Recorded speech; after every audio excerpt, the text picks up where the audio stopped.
Hi, everyone, and welcome to the Take 10 webinar series. Today's topic is high intensity interval training, or HIIT. If you have any questions during the presentation, please type them in the chat. I'll be sure to answer them at the end.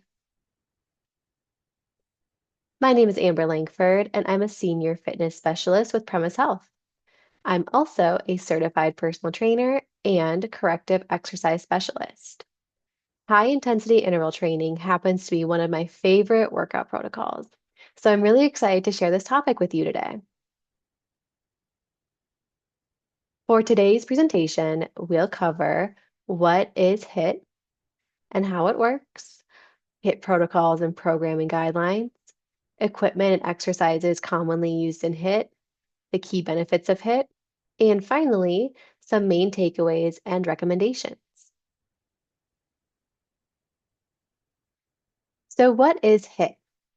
High-intensity interval training, or HIIT, consists of short, intermittent bouts of vigorous activity followed by rest or low activity periods.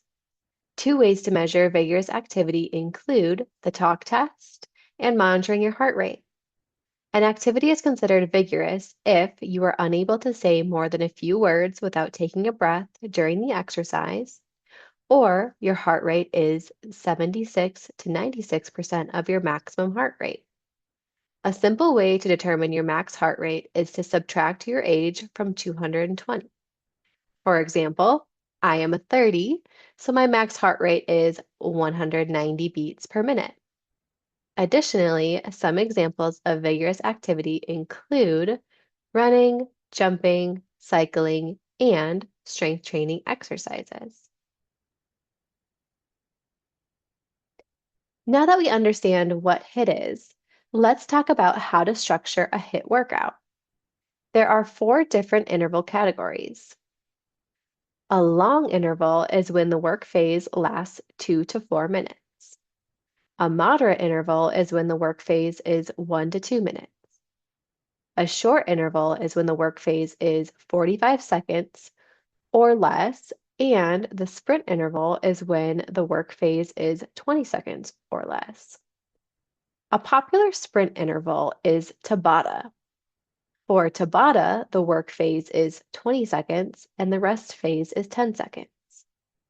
When programming a HIIT workout, it is important to understand the best work to rest ratios for your fitness level. For someone who is new to exercise or new to HIIT, it is recommended that they start with a 1 to 4 or 1 to 2 ratio. This means that if the work phase is 1 minute, then the rest phase would be 4 minutes for a 1 to 4 ratio, or 2 minutes for a 1 to 2 ratio. For an intermediate fitness level, it is recommended that they start with a 1 to 2 or a 1 to 1 ratio. And lastly, for an advanced fitness level, it is recommended that they start with a 1 to 1 or 2 to 1 ratio.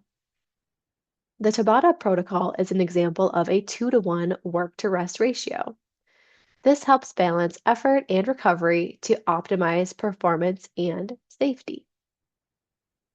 If you're using heart rate to monitor your workouts, the optimal intensity during the work phase is 85 to 95% of your max heart rate, and the optimal intensity during the rest or low activity phase is 40 to 50% of your max heart rate.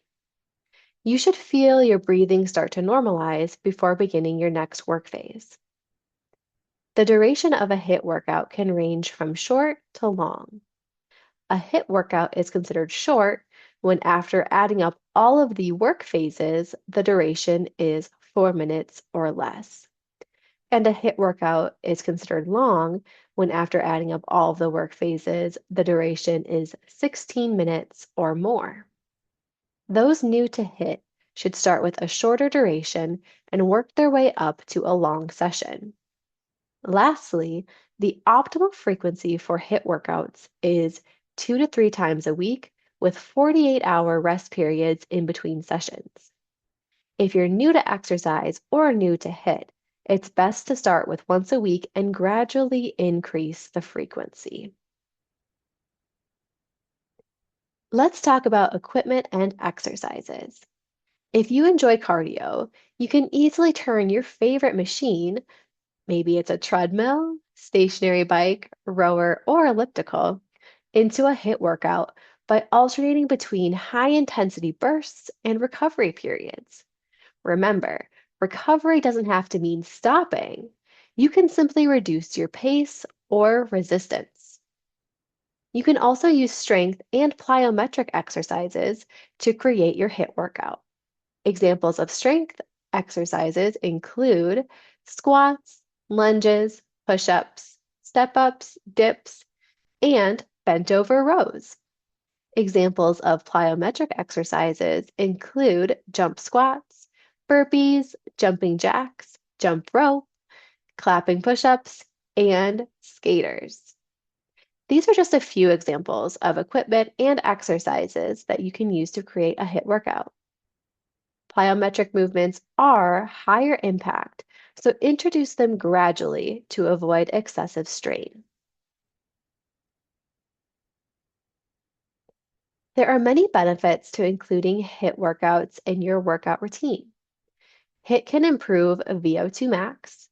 This is the maximum rate of oxygen consumption during physical activity, blood pressure, insulin sensitivity, which allows the body to utilize blood glucose more effectively, and cardiovascular health. It has been found that while steady state aerobic exercise burns more fat during the workout, a HIIT workout has a greater caloric expenditure because you continue to burn calories after the workout, which results in more fat loss compared to a steady state aerobic workout. Lastly, for those who have limited time to work out, HIIT is very time efficient compared to most workout protocols. These HIIT benefits can still occur with the short duration and lower frequency, but you'll see more improvements as you increase the duration and frequency of your HIIT workouts.